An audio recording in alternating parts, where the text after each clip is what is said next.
بسم الله الرحمن الرحیم حامدا و مصلیا اما بعد.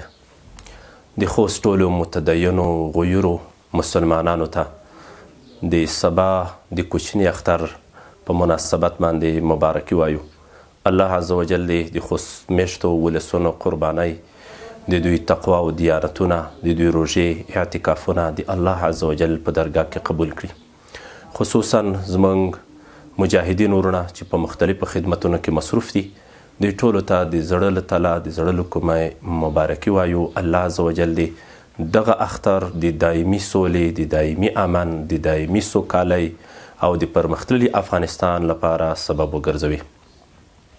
د اختر په مناسبت باندې د خوست ولایت د ارشاد حج او اوقافو د ریاست د مسؤلیت له مخې یو څو توصیې عرض کول غواړو. الله عزوجل دې موږ تاسو ټولو ته د عمل کولو توفیق را نصیب کړي. لومړنی دا دی چې دا لومړنی اختر دی چې د فتح او ازادۍ په فضا کې موږ لمانځو. په دې کې موږ داسې یو فضا رامنځته کړو چې د اخوت، ورورګلوۍ، حسد، کینې او بغض نه وي پکې موجود، دښمنیو څخه خالي اختر وي او یو بل ته غیږې ورکړو، یو بل ته سره مینه وکړو، یو بل سره داسې د اخوت فضا رامنځته کړو چې د قرآن عظیم شان د دې آیت کریمه مصداق وګرځېږو. انما المؤمنون اخوه فاصلحوا بین اخویکم. ټول مؤمنان سره ورونه دي، د خپلو مسلمانانو ورونو ترمنځ د اصلاح خواري او کوشش وکوئ. الله عزوجل دې موږ تاسو ته توفیق را نصیب کړي چې دغه لومړنی د فتح او د ازادۍ اختر د مینې او محبت په فضا کې ولمانځو. هیڅ قسم تعصب ته ځای نشته، هیڅ قسم دښمني دلته نشته، هیڅ قسم ته نفرتونه او کرکې نشته. مینه، محبت، ورورګلوي په دې فضا کې موږ باید دغه لومړنی اختر ولمانځو.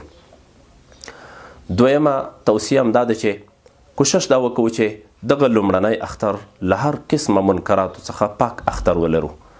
موږ باید په دې کې هغه کارونه ترسره کړو چې الله عزوجل له موږ نه خوشحاله کیږي. له داسې کړنو او اعمالو څخه جدا ځانونه منع کړو چې الله عزوجل له موږ نه ناراضه کیږي. قماربازۍ په اخترونو کې ترسره کیږي، سګ جنګي یا د مرغانو جنګول او یا هم قماربازۍ او یا د اګیو جنګول، له دې نه په کلکه باندې موږ ځانونه وساتو. دا هغه کړنې دي، هغه اعمال دي چې الله عزوجل په دې باندې ناراضه کیږي. قرآن کریم کې الله عزوجل فرمایي انما الخمر والمیسر والانصاب والازلام رجس من عمل الشیطان فاجتنبوه لعلکم تفلحون. نو دغه قماربازي د شرابو د بت پرستۍ سره یو ځای ذکر کړي. الله عزوجل د شیطانی اعمال بللي او الله موږ ته امر کړی له دې څخه ځانونه وساتئ د دې لپاره چې تاسو کامیابي ترلاسه کړئ. داسې کارونه ترسره کړو چې هغه د مسلمان په خیر باندې وي. له ټولو هغه ضررناکو امورو شیانو څخه په کلکه باندې اجتناب وکړو چې زموږ ټولنه ورسره متضرره کیږي او یا هم د بې امنۍ دپاره لاره هواره وي. په اوس وخت کې زموږ په دې ټولنه کې د پټاسو او د ورته چاودیدونکي توکي د دې معمول په اخترونو کې زیات دی. دا هغه څه دي چې ځینې شرعي ضررونه لري.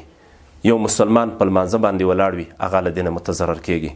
زموږ واړه ماشومان له دې نه متضرر کیږي او ځینې ملګري مریضان وي، د مریضۍ په بستر باندې پراته وي او دغه پټاسو الوزول دا د دوی په طبیعت او مزاج باندې بد اثر کوي، دوی دپاره ضرر ترنه جوړیږي. په ټوله کې اسراف دی له خپل حلال مال سره او هغه ماشومان چې دغه ضررناک توکي په خپلو لاسونو کې الوزوي، د دوی د سترګو د ړندېدو، د لاسونو د متضرر کېدو خطر موجوده ده. زموږ د افغانستان د اسلامي امارت د مشرتابه توصیه هم دا دی چې راتلونکی اختر په هر قسمه خوشحالیګانو کې ولمانځو او له هغه ضررناکو شیانو څخه کلک اجتناب وکړو چې زموږ ټولنه په هغې باندې متضرره کیږي. الله دې دغه اختر ستاسو دپاره د خوشحالۍ، سوکالۍ، امن او دائمي پرمختللي افغانستان اختر وګرځوي. ومن الله توفیق.